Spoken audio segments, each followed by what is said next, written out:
Hey guys, welcome back to Free Car Repair. Our mission here at the garage, guys, is to save you as much money as we can. That's why we make these absolutely free videos.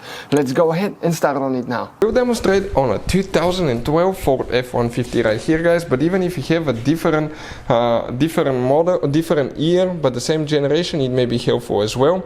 We're going to open the fuse box that's right under the hood in the engine bay, right above the radiator, guys. In the middle, if you open it, you will face the relays, fuses that way. Before we continue, let me explain why it's super important, guys, to test fuses and relays and how to do that.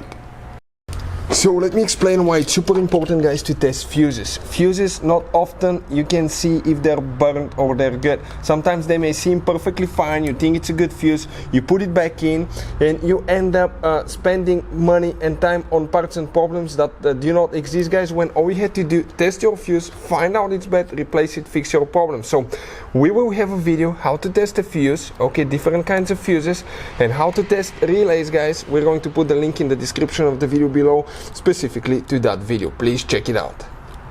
Now you can see you have different kinds of fuses. If you want to see where you can buy cheap fuses and relays from at a really good price, we'll put the link in the description of the video below. Check it out, guys. You can save quite a bit of money. The fuse for the fuel pump, okay, that we need to find will be in the fuse row right here of the small fuses from left to right, guys. That's fuse number 27. So 1, 2, that second 20 amp fuse in our case. Okay, that 20 amp fuse is the one for the fuel pump. So check this fuse if your Ford F-150 fuel pump doesn't work. Hey guys, hopefully the video was helpful.